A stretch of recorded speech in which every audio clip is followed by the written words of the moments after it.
The conference room smelled like burnt coffee and anxiety. I walked in wearing my favorite navy blouse, the one with tiny pearled buttons that made me feel professional. Then I saw her. Naomi wore the exact same blouse, sitting at the head of the table like a queen on her throne.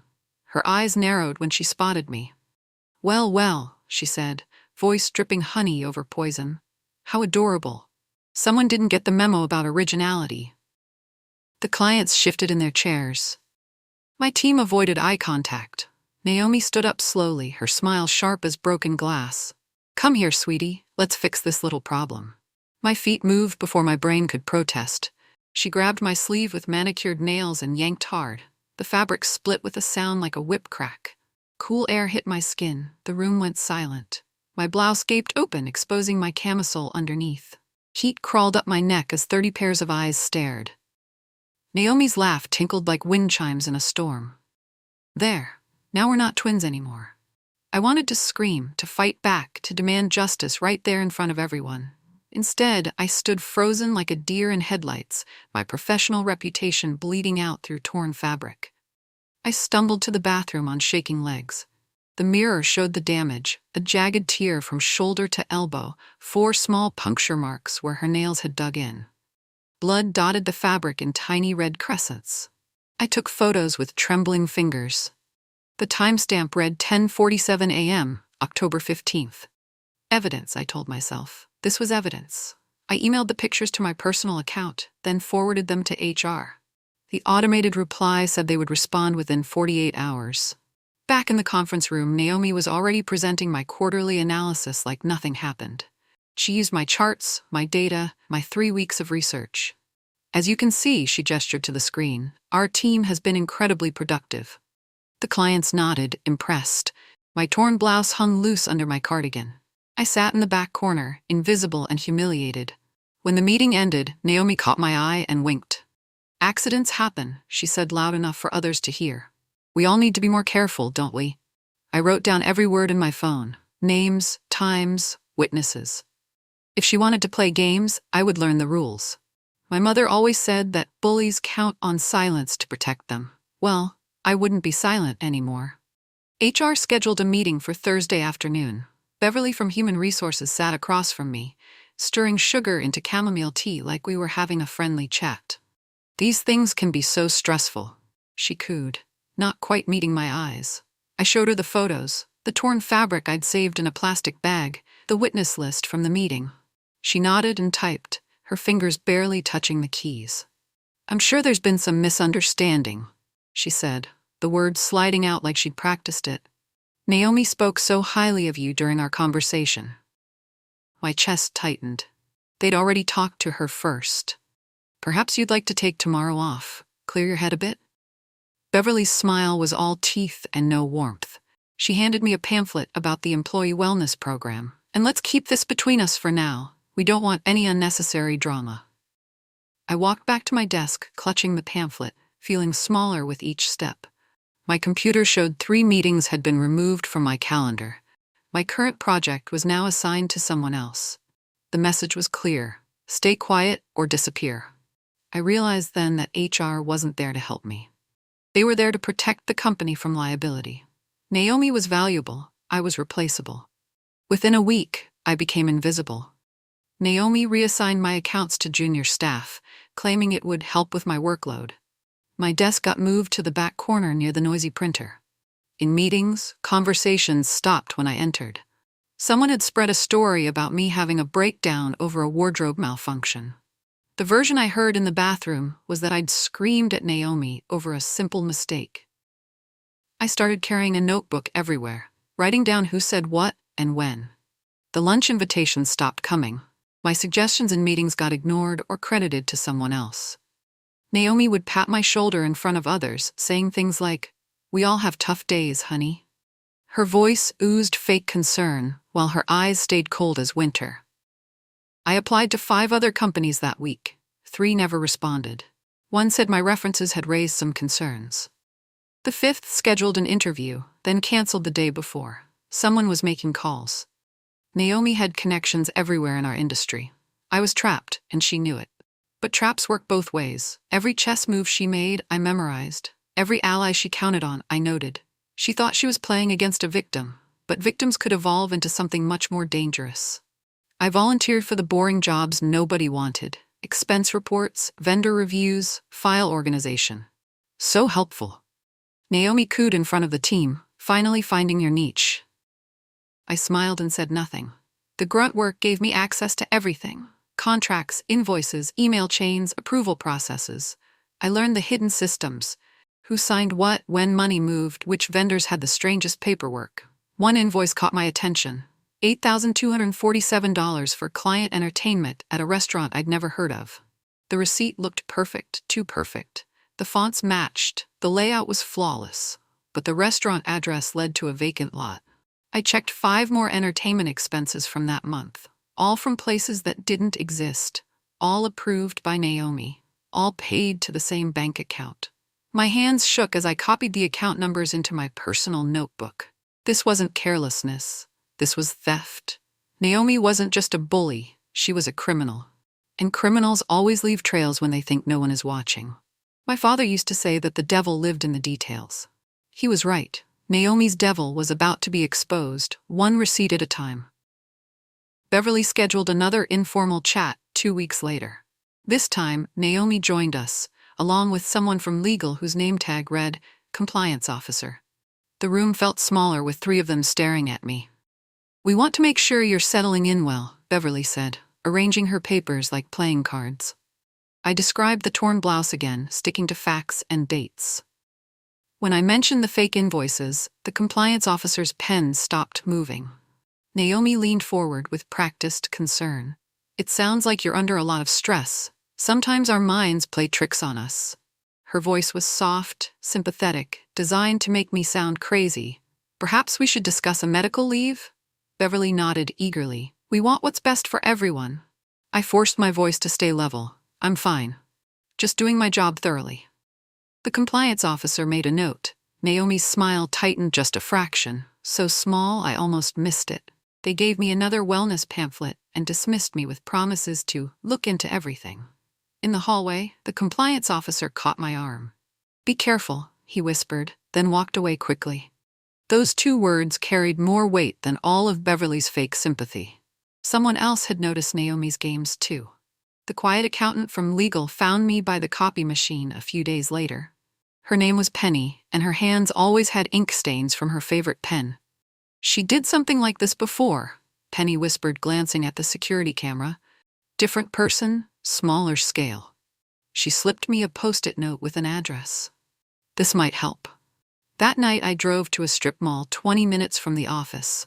Box 247 sat in a wall of mailboxes behind a UPS store. I waited in my car, engine off, watching rain streak the windshield.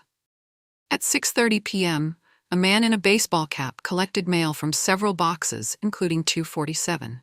I took pictures of his license plate, the timestamp, the mailbox number. Back home, I looked up the address online. It was registered to a company called Pinnacle Solutions, the same vendor name on Naomi's suspicious invoices. The man in the baseball cap wasn't some random business owner. He was Naomi's brother Tommy, and according to social media, he lived in a studio apartment and worked part-time at a coffee shop. The web of lies was bigger than I'd imagined, but every lie created another thread I could follow. Naomi had turned fraud into a family business. I almost made a huge mistake.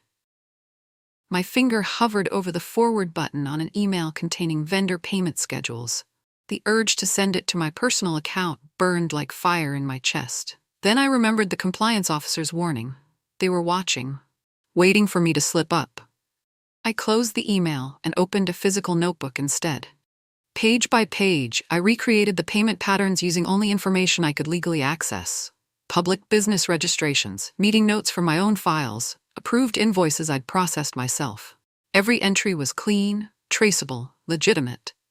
The fake invoices formed a clear pattern.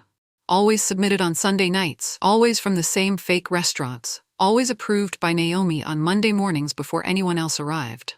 The amounts grew bolder over time: $3,000, then $5,000, now $8,000 per submission. In 6 months, Naomi had stolen nearly $200,000. The notebook sat in my kitchen drawer at home, each page a potential bombshell. But I needed more than patterns. I needed proof that would stick in court. My grandmother always said patience was a virtue. I was learning that patience was also a weapon when wielded correctly. The whispers started on a Tuesday. By Wednesday, everyone knew the story. I'd thrown a stapler at Naomi during a private meeting. I'd called her terrible names. I'd made threats about getting even. None of it was true. But truth didn't matter anymore. The story spread like spilled coffee, staining everything it touched. I ate lunch alone, ignored the stares, and kept my head down. That afternoon, I printed a single photo. The torn blouse, the blood spots, Naomi's nail marks still visible on the fabric. I sealed it in an envelope with the date and witness list. If they wanted to rewrite history, I'd make sure the real version survived. I started ending every email with "as discussed" and requesting written follow-up for all verbal instructions. When Naomi cornered me by the elevator to hiss about spreading lies, I smiled and asked her to put her concerns in writing. Her face went red, but she couldn't refuse without looking suspicious. The email arrived an hour later, full of vague threats and legal-sounding nonsense. I printed it immediately. Documentation was becoming my shield against her sword of lies. Every false accusation she made, I turned into evidence of her harassment. Naomi offered me a special project the following week, a vendor consolidation initiative that would showcase my analytical skills. The folder she handed me looked important, official, stamped with approval signatures. But inside was a carefully crafted trap. The vendors were fake, the invoices had obvious errors, and the payment requests led directly to suspicious accounts. She wanted me to approve fraudulent payments with my signature. If I refused, I'd look uncooperative. If I approved them, I'd be complicit in theft. I took the assignment with a grateful smile and immediately requested a cross-departmental review. Just to make sure I understand the scope, I explained sweetly. Naomi's eye twitched, but she couldn't object without seeming unreasonable.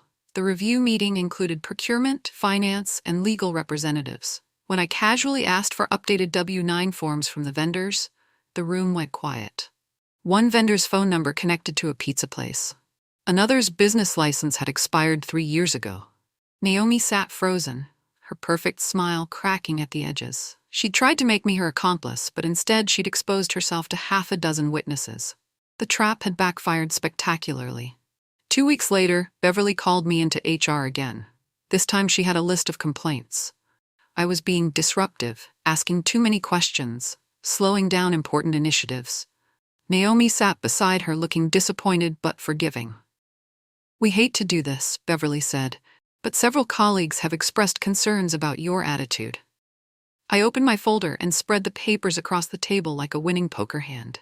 Email chains showing I'd requested proper procedures. Meeting minutes proving I'd followed protocol.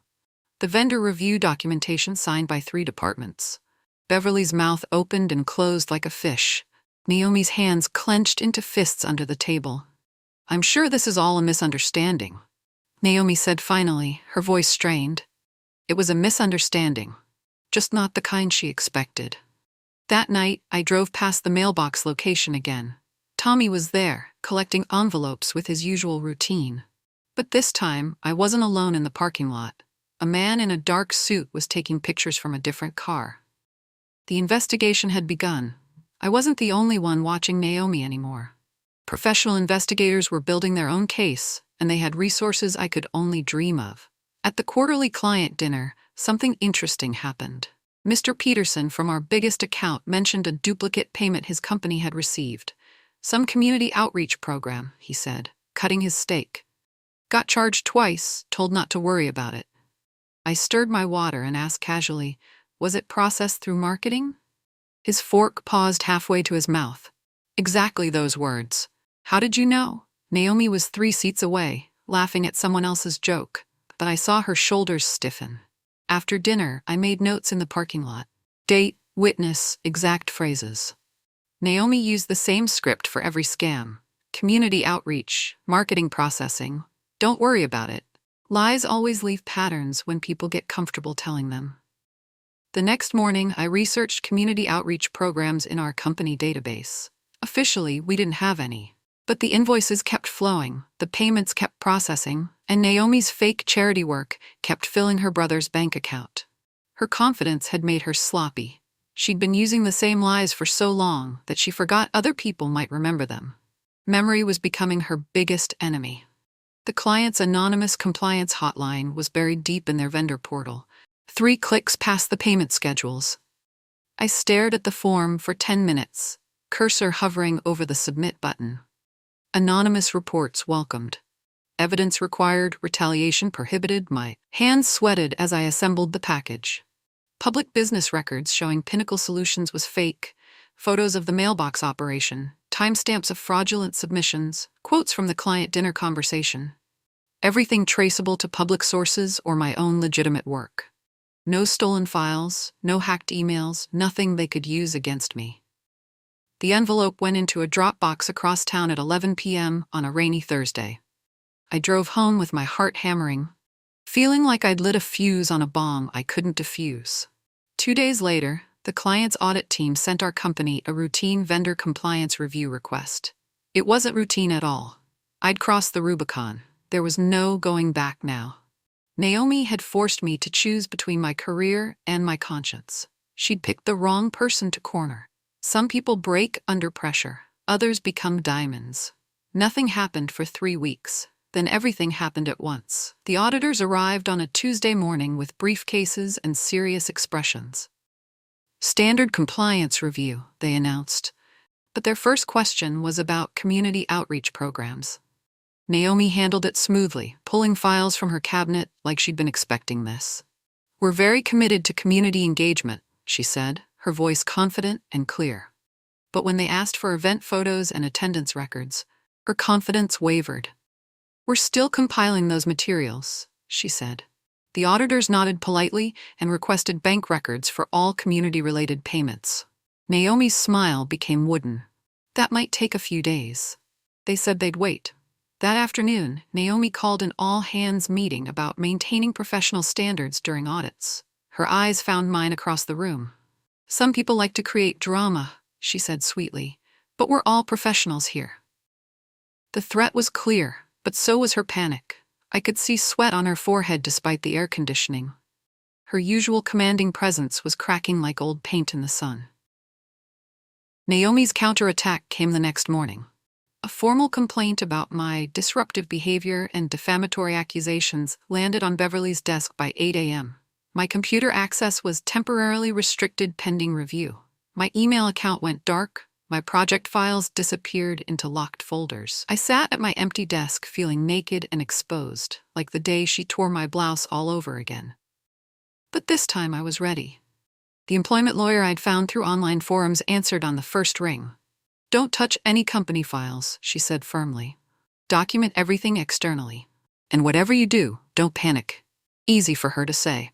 I spent the day writing everything down in my personal notebook. Dates, times, witnesses, conversations. When security escorted me out at 5 p.m., I carried the notebook in my purse like a lifeline. Naomi watched from her office window, arms crossed, victory written across her face. She thought she'd won. She had no idea the real fight was just beginning. Cutting me off from company resources wouldn't stop the investigation that was already in motion. If anything, it made her look more guilty. The auditor's question was simple.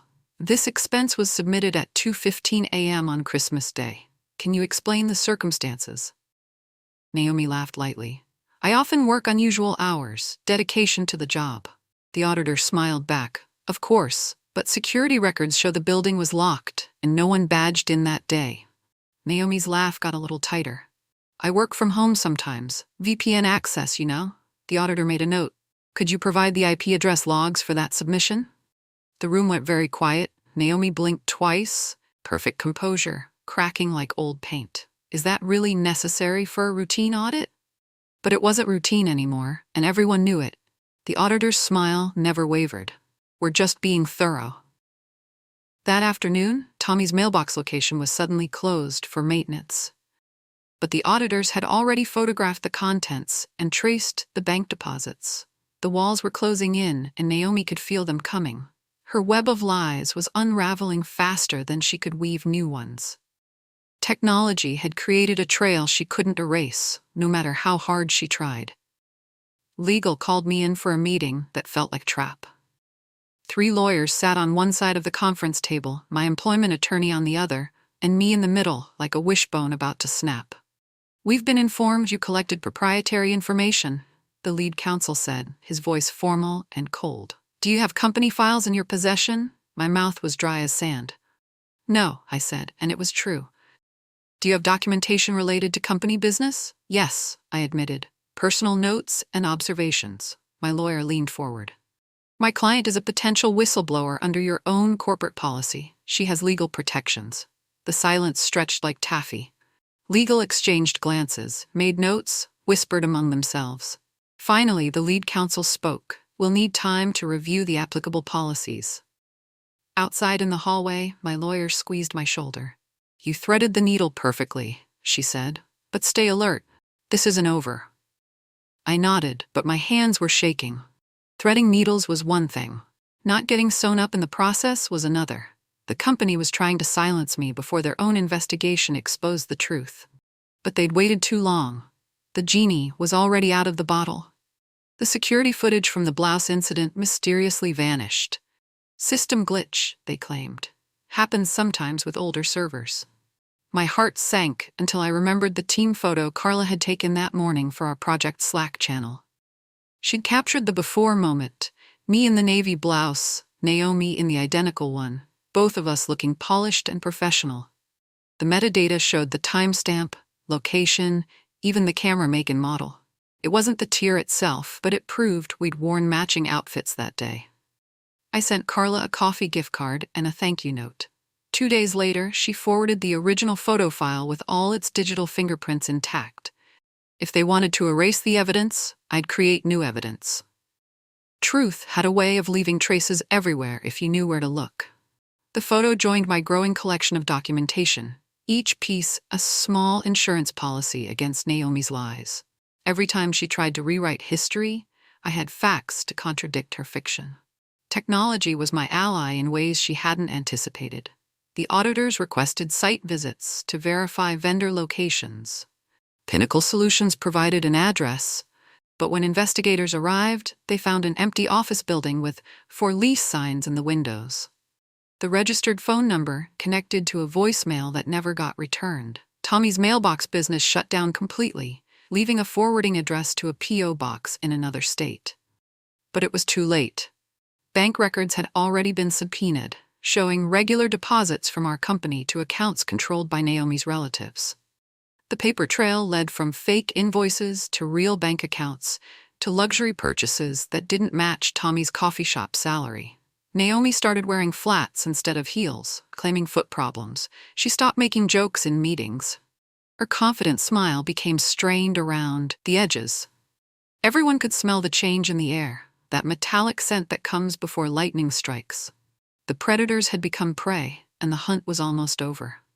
Naomi's carefully constructed empire was collapsing like a house of cards in a windstorm. Her brother's sudden disappearance only made her look more guilty. Naomi's final move was desperate and clumsy. She filed a harassment complaint against me, claiming I'd been pursuing personal vendettas and creating a hostile work environment. HR scheduled a restorative justice meeting to heal the workplace. I declined through my lawyer and cited whistleblower protections under corporate policy. 2 hours later, the meeting was canceled. That afternoon, a calendar block appeared on the executive schedule. Emergency board session, confidential.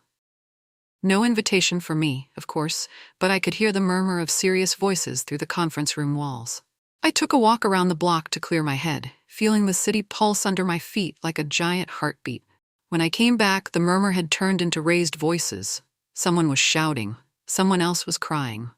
The emergency session ran until 9 p.m., with lawyers hurrying in and out carrying boxes of files. I went home and made soup, feeling strangely calm. The storm had finally arrived, and I was ready for it. Her last-ditch effort to paint me as the problem had backfired. Instead of discrediting me, she'd only drawn more attention to her own behavior. The announcement came in a company-wide email marked confidential, internal only. Naomi was taking extended medical leave to focus on family matters. No mention of theft, fraud, or torn blouses. No acknowledgement of months of investigation and evidence gathering, just a polite corporate goodbye wrapped in legal protection. I read it 3 times, feeling empty instead of vindicated. She was gone, but the damage she'd done remained. To the company's money, to my reputation, to the culture of fear she'd created. That afternoon, a maintenance worker boxed up Naomi's office supplies while security watched. Her family photos went into bubble wrap. Her awards got stacked in storage boxes. Her expensive coffee maker disappeared into someone else's office. I watched from my desk in the back corner, remembering the day she'd torn my blouse and laughed about it. Justice felt quieter than I'd expected. Not trumpets and celebration, but the simple sound of boxes being taped shut and wheeled away. The corporate machine had protected itself by quietly removing the problem. No fanfare, no admission of guilt, just a clean surgical cut to preserve the company's reputation. With Naomi gone, the department lurched like a ship without an anchor. Projects sat unassigned. Clients sent confused emails asking for updates on proposals that existed only in her locked computer. The junior staff looked around nervously, unsure who was in charge. I started answering the questions that came my way, quietly, competently, without fanfare. When the quarterly reports were due, I pulled together the data. When clients called for status updates, I provided clear timelines. When the budget review came up, I had spreadsheets ready with accurate numbers and realistic projections. The director 2 levels up began forwarding me emails with "Can you handle this?" attached. I handled them all, documenting every decision and filing reports that no one could question. Competence was its own form of power, cleaner than manipulation, stronger than fear, and impossible to fake. Slowly, the chaos settled into a new rhythm with me at the center of it. People started looking to me for answers instead of looking away in fear. The power vacuum Naomi left behind was filling itself naturally, and I was surprised to find myself at the center of it all. The board chair called me into a meeting that felt like stepping into another world. She sat with the compliance officer and the client's head of audit, all of them looking serious and grateful. "We want to thank you," the chair said carefully, "for your integrity during this difficult situation." They didn't ask how I'd known what to look for or why I'd kept such detailed records. They asked what I needed to keep the department running for the next 6 months. My voice stayed steady as I outlined my requirements. 3 new hires to replace the work Naomi had been faking, direct budget approval for operational expenses, and a clear reporting structure that bypassed middle management. The board chair nodded and made notes. The compliance officer smiled for the first time since I'd known him. When I walked out with a signed agreement and a new title, Acting Department Director, it felt surreal. This wasn't revenge or vindication. It was responsibility earned through months of careful documentation and patient competence. The weight of leadership settled on my shoulders like a heavy coat, but it was a coat I'd earned through fire. They'd tested my character under pressure, and I'd proven myself worthy of their trust.